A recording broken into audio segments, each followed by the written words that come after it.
Welcome back, everybody. It's another episode of The Human Side of Marketing. I'm your co-host, Chris Angel, here with your host, Kurt Stockwell. What's up, man? Hey, Chris. How are you doing? I'm good. Nice lid today. Yeah, thanks. Just repping the well-dressed walrus. Yeah, you are the swag master. Love it. You're the swag master. What are we talking about today, Kurt? We're talking about a very important thing, Chris. We're talking about testimonials. Yeah. Getting great testimonials. You know, some of the questions that I get when we're building a website is, do people really read testimonials? Mm-hmm. And my reply is, if they're good, they do. Right. Yeah. And we've all read reviews and, you know, testimonials that maybe helped us kind of push us over the edge on making a decision of a purchase or working with a company or whatever. Yeah. Go ahead. I was gonna say, I feel like some of the challenge sometimes with testimonials is, though, if I ask somebody for one, it comes back very stiff, very starchy, because they don't know how to write a testimonial. They're just like, and they're trying to do their best job, but it comes off kind of like, Chris was very good at, you know, it's like, or they start kind of rabbit trailing into different stuff that, right. You know, maybe was their experience, but not necessarily important to, you know, the real point that needs to be made. So the reason why most people give you a bad testimonial in copy or in a written testimonial, Chris, is because most people aren't writers. Yeah. Most people have a hard time taking what's in their head and putting it down into words. Yeah. And I know that another thing that most people feel when you ask for a testimonial, they're like, I really liked working with them. I will be happy to give you a testimonial, but I am not good at writing. Right. And I feel self-conscious about how I say things or whatever. And most people feel that way. Yeah. And so it might take you a long time to get that testimonial back, or it might take you, or they might not ever just do it, you know? Totally. And right. You love them, they love you, but they just never get around to getting that testimonial. So we're going to make it easy. Nice. Get okay. a great testimonial. Yes. Let's do it. Yeah. Like you said, most of the time testimonials are kind of messy. They're not very clean. They're not very usable. And really they just need to have two specific points. The use of a testimonial, when you're thinking about using a testimonial. Here's the thing too. Let me kind of preface with this. Your website or your marketing doesn't need 25 testimonials. Right. It needs maybe 3 or 4. Mm-hmm. When we go to like the testimonials page, have you ever read like every single testimonial on those testimonial pages? And they're like 30 of them. No. Most people I just start scrolling. Yeah. Most people don't. And it can be kind of clutter and it can be just kind of unnecessary. Now, when you've got testimonials in a scenario of reviews where you're looking for the 5-star review on like Google, for example, that's kind of a different thing, because the 5-star, 4-star, whatever, those stars are giving you credibility, in Google's case anyway, for your search engine optimization, related to, you know, how it displays when, you know, people look at those stars. Really, that's what they're looking at. That's a good distinction. On your website. What's that? Yeah. That's a good distinction between like on your website or in like a brochure or like some sort of maybe a paper that you're attaching to something. You know, you don't need 30 testimonials. You usually just need a few, and they need to do one of two things. They either need the testimonial. The goal of it is to clarify confusion, or overcome an objection. Okay. So you think of the person who's reading the testimonial. You want the testimonial to help clarify something that they're confused about. Do you have an example of that in a testimonial? Like, what would I be confused about that a testimonial would clarify? Now, let's say you're, what's a recent purchase that you made or are thinking of making? I purchased a gimbal. A gimbal. What's that? It's, you know, things for your phone, like where you have it and you attach your phone, and it's like a selfie stick on like massive steroids. Yeah. And it's got like the little gyro, whatever in there to keep your phone. Okay. So, when you were looking to purchase the gimbal, maybe in your mind, some things that you might've been confused about was like, do I have to plug this thing in? Does it take batteries? Got Does it. it not take batteries? Yeah. Yeah. Hard to use.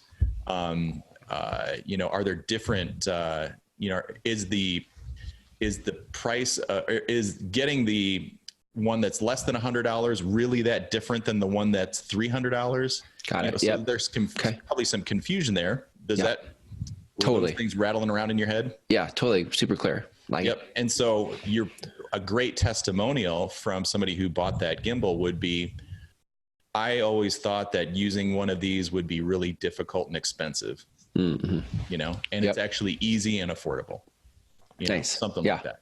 Yep. Now, overcoming an objection might be something with that gimbal purchase is maybe that one's going to lean into like, how hard is it to use? Right. So you might think, well, I'm not a professional videographer.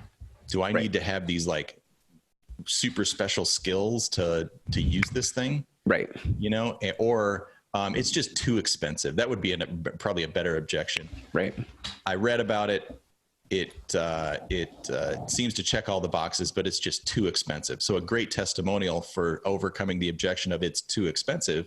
Somebody might say, I was going to go with the, you know, $60 version, and I'm really glad I went with the $120 version because it checked all these boxes that I didn't even know that I had until I started using it. And then that for you might go, oh, that checks the box in my head.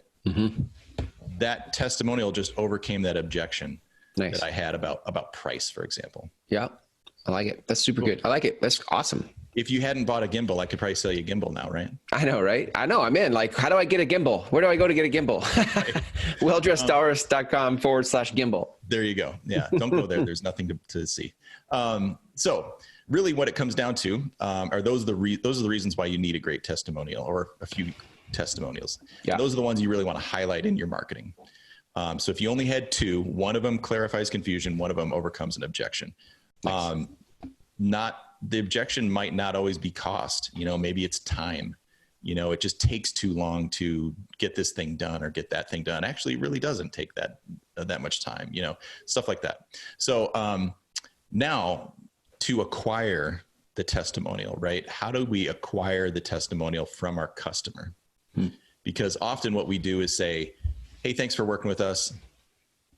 Would you write us a testimonial? Right. But let's give them a little guidance on what they need to, how they need to kind of frame their reply.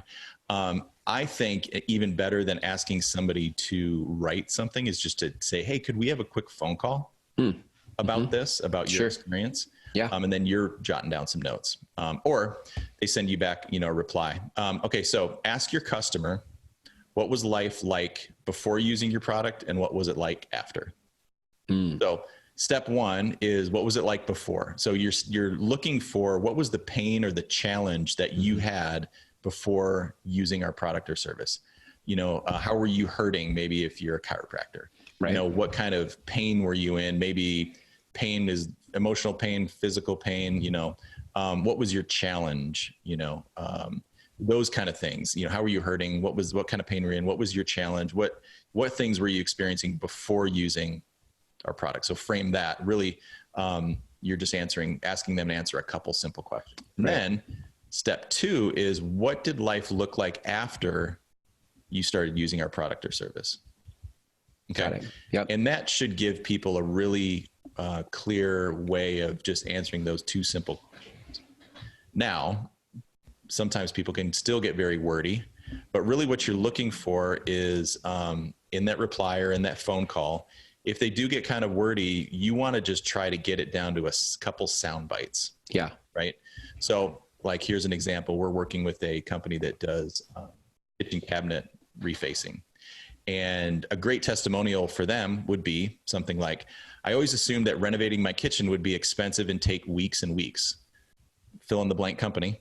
Installed beautiful and affordable cabinets and countertops, and it only took a week. Nice. Now, the testimonial that you would probably get back from somebody would not be that concise. It might be something like, we've lived in our home for 40 years. My husband and I bought this home, you know, when I was still in college, and we raised our kids here. And, you know, when we wanted to get a kitchen renovation, we thought it would be expensive. And then the last time we did something, we had a deck that was built, and the deck took like, you know, 3 months to build. I can't only imagine what a kitchen would take, right? Yeah, so totally. You get those rambling things, especially if you're on a phone call in a conversation. Right. So what you need to do is jot down those things and look for those sound bites and say to this individual, would you say that in step 1 here, you always assumed that renovating your kitchen would be expensive and take weeks and weeks? Yeah, that's what I said. Well, in reality, you said about, you know, right. 10 more minutes of the description. So you're kind of listening and then paraphrasing back to them. You're listening and then paraphrasing back to them. Would you say that this is accurate? Got it. Yeah. And then the next part, you know, got it. So-and-so installed to be. So what you want to do is try to take that testimonial, put it into a couple short sound bites, and ask them for approval and say, could I put this in my marketing that, you know, this was your reply to this test. Yep. And most people be like, absolutely. Yep. That way, some of those really great customers who do get a little bit long and rambling, they you can get them down to sound bites. Now, framing on the other side, you've got people who had a great experience and they're ready to and they've used your product or service and they love you, and you say, hey, give us a testimonial, and they say, you know, so and so was great to work with. We would totally use them again, and that's all you get back. Right. But if you frame the question to them about what was it like before and what was it like after, you'll likely get a better response. Yeah, totally. Yeah, that's perfect. Yep, that's so good. Yeah. I love it. It just really needs to be concise and clean when it comes down to it. I mean, that's your goal. That's your goal. Now, when you think about, we talk about story all the time, right? Great storytellers know how to get in and out of a scene. Right. Yeah. Right. Yep. So you're watching a movie, a great script knows how to get in the scene. The problem and solution has been presented, and then they're getting out of the scene, or the problem has been presented and you've got this open story loop and you're ready for the next scene to happen. Right. Movies that, or stories that just seem to kind of drone on and on usually are in those scenarios where they're talking about things that don't really matter to the ultimate problem and solution. So think about a great story, how a great story just gets in and out of certain scenarios cleanly and quickly, and moved on to the next thing. So yeah, I love it. It's so good, man. Is that like, is there more? That's really what you're looking for, is a problem and a solution. That's really a great testimonial. I love it. There was a problem and there was a solution, and be willing to write it for them. Yeah. I love that too. The 2 questions, you know, what was it like before, what's it like after, and then the ability to sort of paraphrase and write it for them and say, hey, is this sort of what you said, or can I use this? Yep. That's so helpful. It's like, thank you for not making it too complicated. Yeah, it's just that easy, right? Yeah. We often hear, or around our office, we often talk about, you know, not giving customers too big of a barrier to entry, or even with whatever product or service you're selling. If you have a barrier to entry, then people are not going to take action. That's the same thing with this testimonials thing, that the barrier to entry or the barrier to getting it done might be all in their head, might be for the sake of time, they don't have time to do it, but you're lowering that barrier to entry to say, hey, this process is going to be really simple. I'm just going to give you a call or answer these 2 questions. Yeah, I love it, man. That's so good. Well, so good. And I think when you do that, you start to get the human side of testimonials. You get human testimonials. You do. Yeah. You get that feels good. Testimonials. It's really good. Well, I mean, I feel like so much of what we do here is clarify marketing for people. I know that if people want to take this further, they can actually reach out to you and you can help them clarify their marketing, their websites. There's a bunch of stuff that you guys help clarify, but where do people go? I even have a service where we will do this testimonial process for you. Nice. Contact your customers either via email or a phone call, and we will write these for you. We're actually doing that for a company who refaces kitchen cabinets. Nice. Yeah. Right. Oh my gosh. Wow. It's like we just heard that. Right, exactly. That's so good. So where do people go if they want to connect with you over those services? You can go to our main website, which is welldressedwalrus.com. Or if you want to schedule a time with me, you can go to clarifymymarketing.com. Yep, clarifymymarketing.com. Nice. Love it. So good. Kurt, thanks for another great episode of The Human Side of Marketing. I loved it. Until next time, take care. Thanks, Chris.